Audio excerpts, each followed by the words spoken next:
Matt's got the second. All those in favor?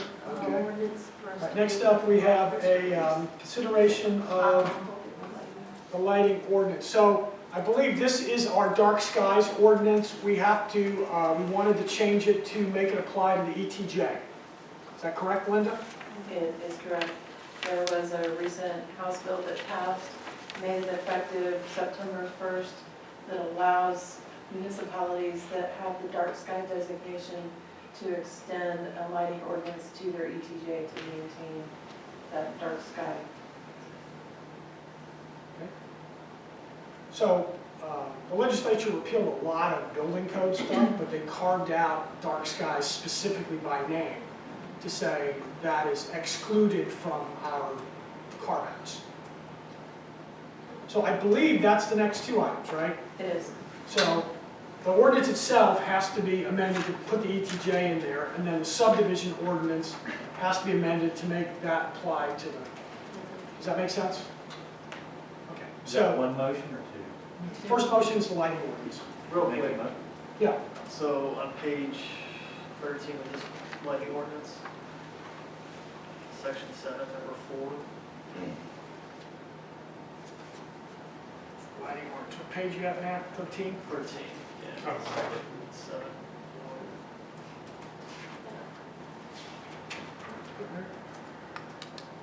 Oh, 13. yeah. Right there, So, right there. where it says, we removed where street right-of-ways will be dedicated to the town, it says the town shall not allow, should we add ETJ language in there as well? Or we already covered it? This is I you, think Linda. that's more of an Andy question. Well, it's definitely in the preamble. It's in the preamble. I specifically struck street rights of way dedicated to the town, meaning then that the establishment of any new subdivision, we will allow, they have to come to us for planning. They have to comply with the subdivision ordinance, which requires them to comply with this ordinance. So in that sense, we will not allow the installation of streetlights in subdivisions, whether or not the rights of way come to us. Because there is a possibility that the right of way doesn't get dedicated, That's true. Yes, it could be a private street. It could be private, it What could go to the street? county, or not annex in, right. but still need Y'all may change the language, the way it's worded, that was just my take on it. to. I think that's a nice catch on line on page 13. I mean, as a bunch of caution, you could just say new public outdoor lighting facilities in the city limits or ETJ adhere to the following requirements. You insert that little phrase in there. I think it's probably fine, but if you want to make sure, I would put it in 7A. Put something in 7A. New public outdoor lighting facilities shall, Oh, or in, and then insert in the city limits or extraterritorial jurisdiction, and continuing on, shall adhere to the following requirements. Okay, so 7A is now going to have, Linda, you wrote that down. Yes, So, that would have to be part of your motion. So it's a motion to The motion approve the to approve with ordinance that, with Linda's, with that with additional that, language. with that language that Linda just wrote down. Okay? Okay, I make a motion to approve the update to the lighting ordinance with the addition of the changes we just discussed. Okay?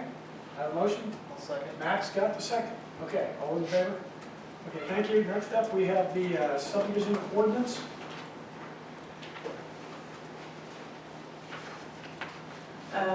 It's the same thing. I went through the subdivision ordinance and I inserted changes that seem to make sense to call attention and require compliance with the lighting ordinance that you just passed. Okay? Very good. Okay, I make a motion to update the subdivision ordinance with the outdoor lighting ordinance language. Okay, I have a motion. Serena's got the second this time. All those in favor? Okay, thank you. All right, next up, we have a discussion of animal control ordinance. So, a couple of things on the animal control. This is discussion only. This is not a voting item. A couple of things have come up. on the animal control.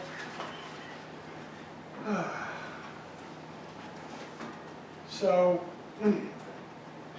the first issue that came up is, again, dealing with kind of the implementation on how we handle animal control, and the second thing is what the ordinance says.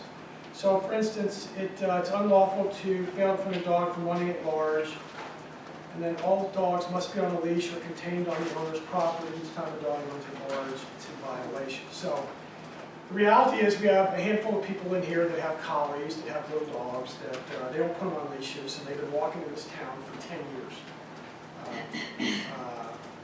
Reality is that we don't run around and issue citations if a dog's not on a leash.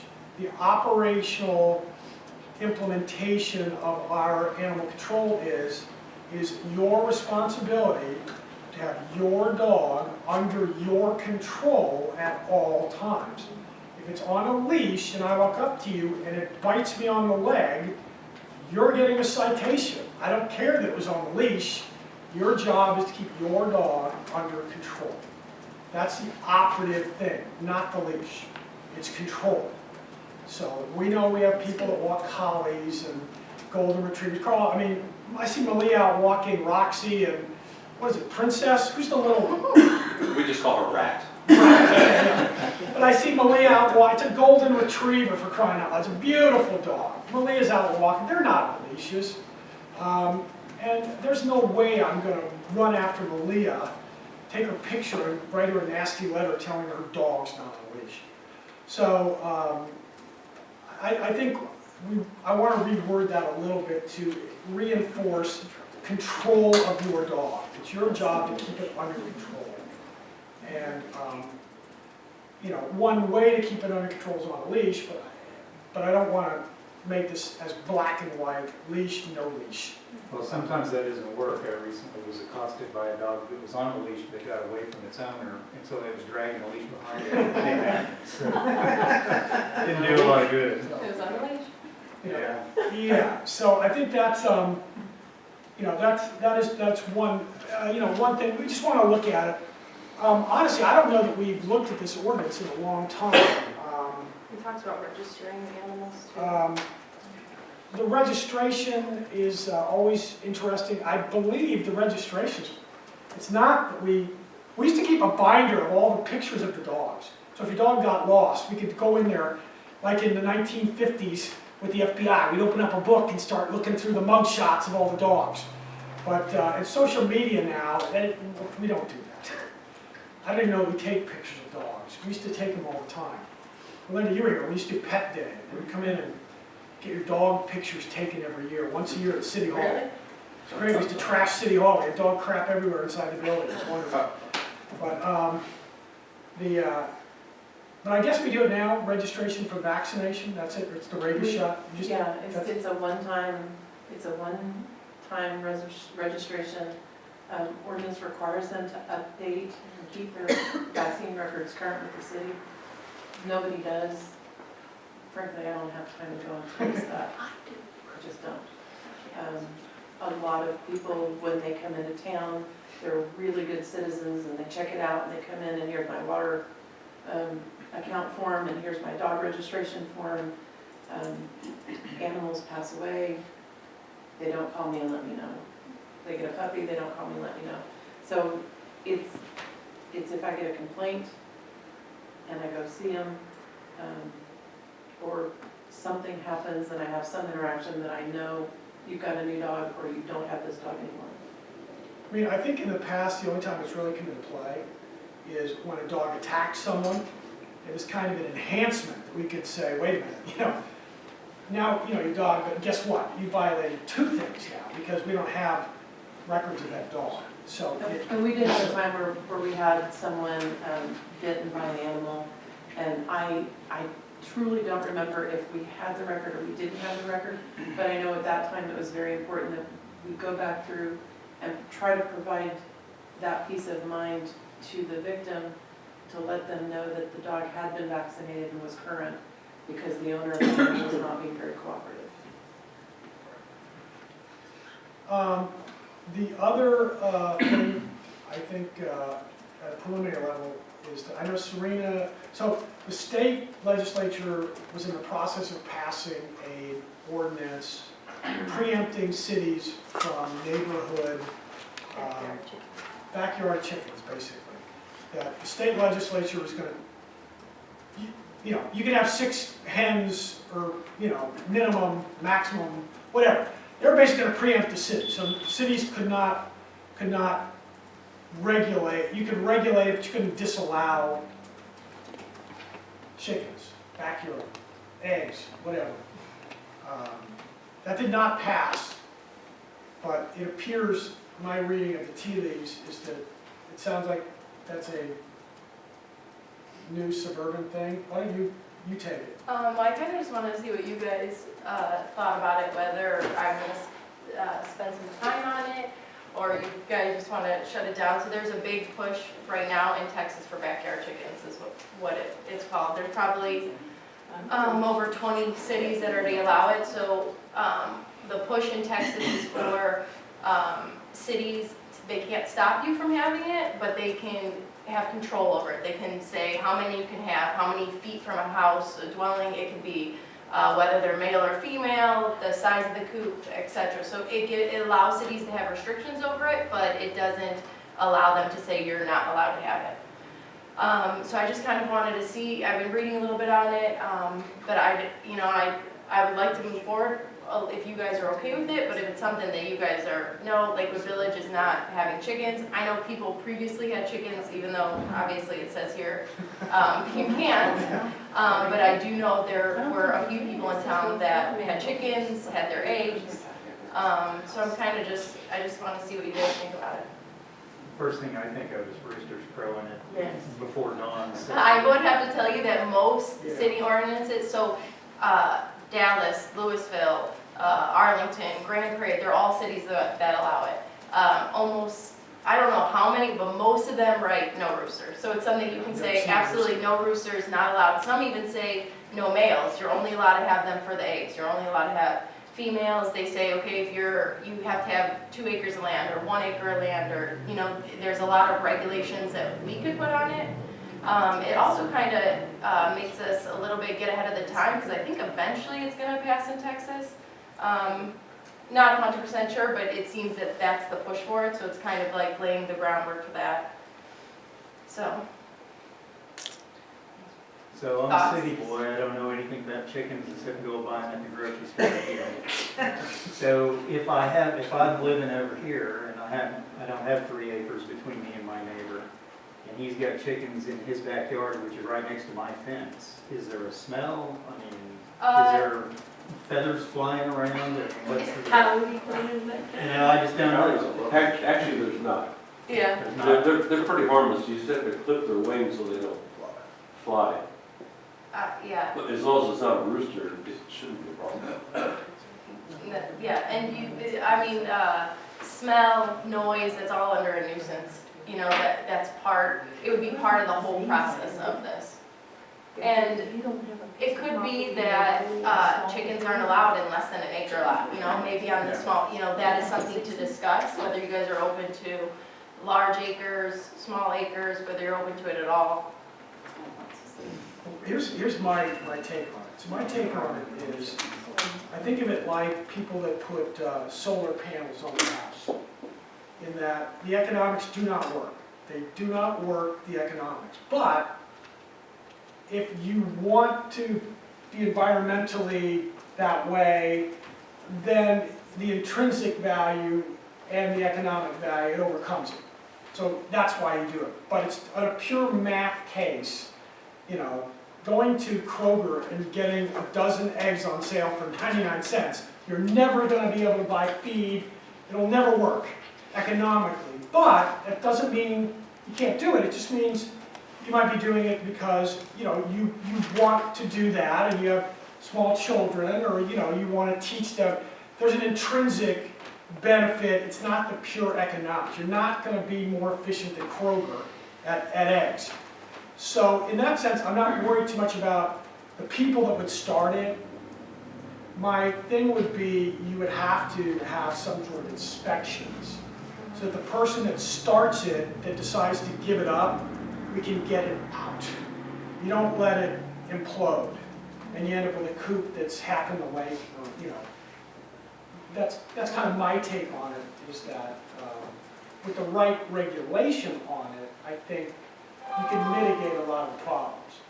But, Yeah, the size of the coop, the number of chickens, things like I think that. it's worth And We don't have it's- kids you with could, you have to any register it, it would be, you could be inspected, all the cities, some cities are super, super strict, and some, you know, they kind of give you a little leeway, but you're right, economically, that's not why people do it too. There's this big push now in America, you know, non-GMO, organic, that's why they would be doing, because whatever you're giving your chickens, you know, you can feed chickens scraps from your kitchen, any pepper, celery, whatever you're cutting up, you can just give it to them instead of going in the trash. So you're giving them healthy things, and then you're ingesting that themselves with the eggs, you know, so it's more of a health thing, responsibility, you're right, kids, people, things like that. I do hear that fresh eggs taste a lot better than store.